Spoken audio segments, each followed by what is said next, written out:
स्वागत है। मैं हूं आपके साथ दीपाली माथुर। नजर डालते हैं इस वक्त की सुर्खियों पर। सुशील चंद्रा होंगे देश के अगले मुख्य चुनाव आयुक्त। 13 अप्रैल को करेंगे पदभार ग्रहण। गहलोत सरकार का त्वरित निर्णय, रिश्वत केस में पकड़े गए रेवेन्यू बोर्ड के 2 आरएएस अधिकारी निलंबित। भाजपा ने छपड़ा दंगे के लिए गठित की कमेटी, पूनिया ने मुख्यमंत्री को बताया नाकाम। शेयर बाजार पर कोरोना का कहर, सेंसेक्स और निफ्टी में भारी गिरावट। चुनाव आयुक्त सुशील चंद्रा देश के अगले मुख्य चुनाव आयुक्त होंगे।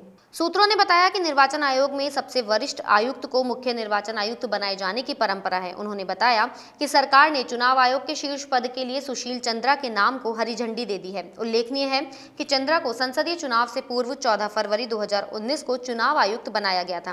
वह 13 अप्रैल को नया पदभार ग्रहण करेंगे, क्योंकि मौजूदा मुख्य निर्वाचन आयुक्त सुनील अरोड़ा उसी दिन सेवानिवृत्त हो रहे हैं। सुशील चंद्रा इस पद पर 14 मई 2022 तक रहेंगे।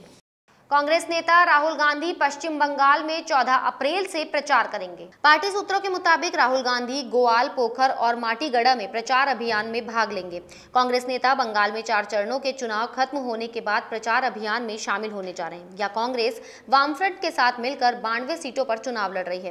राज्य में 5वें चरण के तहत 17 अप्रैल को 45 विधानसभा सीटों पर मतदान होने हैं।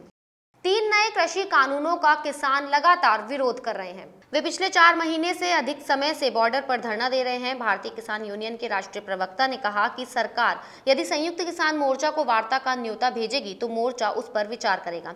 सरकार से वार्ता वहीं से शुरू होगी जहां 22 जनवरी को रुकी थी। तीनों काले कानूनों की वापसी, एमएसपी के लिए कानून पर बात होगी। किसानों के मुद्दे वही रहेंगे। ये बातें राकेश टिकैत ने केंद्र सरकार के कृषि मंत्री की ओर से आए बयान के जवाब में कही। उन्होंने कहा कि 14 अप्रैल को बाबा साहब डॉक्टर भीमराव अंबेडकर के जन्म दिवस पर किसानों का मोर्चा संविधान बचाओ दिवस मनाएगा।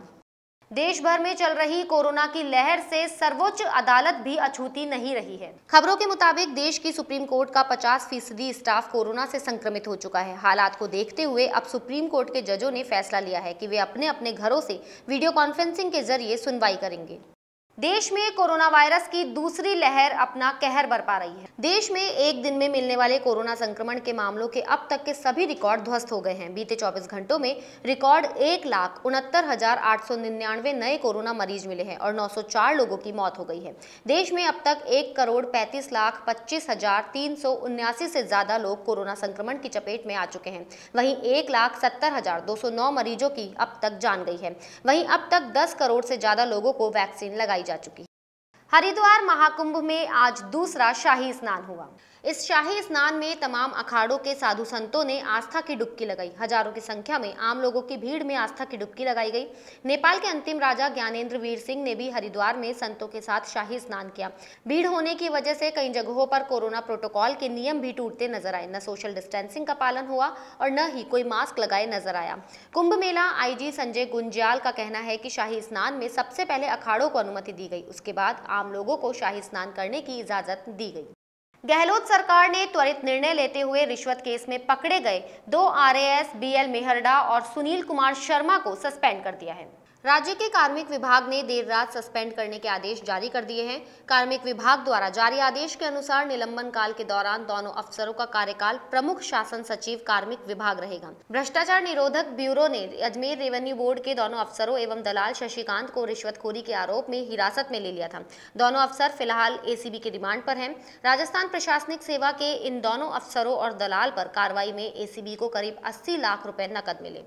12 जिले के छबड़ा में हुए दंगे के लिए भाजपा प्रदेश अध्यक्ष सतीश पूनिया ने एक कमेटी का गठन किया है। समिति में सांसद सुखबीर सिंह जौनपुरिया, विधायक और प्रदेश उपाध्यक्ष चंद्रकांता मेघवाल, विधायक संदीप शर्मा और प्रदेश कार्य समिति के सदस्य आनंद गर्ग शामिल हैं। ये समिति मौके पर जाकर पीड़ितों से मुलाकात कर हालात की जानकारी लेगी और डॉक्टर पूनिया को तथ्यात्मक रिपोर्ट सौंपेगी। पूनिया ने छबड़ा दंगे मामले पर बयान जारी कर कहा कि ये मुख्यमंत्री और गृह मंत्री अशोक गहलोत की नाकामी है। उन्होंने कहा कि तुष्टीकरण की राजनीति गहलोत सरकार कर रही है। देश में लगातार बढ़ रहे कोरोना वायरस के मामलों ने निवेशकों को भी चिंतित कर दिया है। सप्ताह के पहले कारोबारी दिन शेयर बाजार लाल निशान पर खुला। बॉम्बे स्टॉक एक्सचेंज का प्रमुख इंडेक्स सेंसेक्स 813.7 अंकों की भारी गिरावट के साथ 48,778.25 के स्तर पर खुला। वहीं नेशनल स्टॉक एक्सचेंज का निफ्टी 245.90 अंक की गिरावट के साथ 14,589 के स्तर पर खुला। आज 386 शेयरों में तेजी आई, 1,181 शेयरों में गिरावट आई, वहीं 76 शेयरों में कोई बदलाव नहीं हुआ। बुलेटिन में फिलहाल इतना ही। अगर आपको हमारा वीडियो पसंद आया हो तो हमारे चैनल को सब्सक्राइब करना ना भूलिएगा।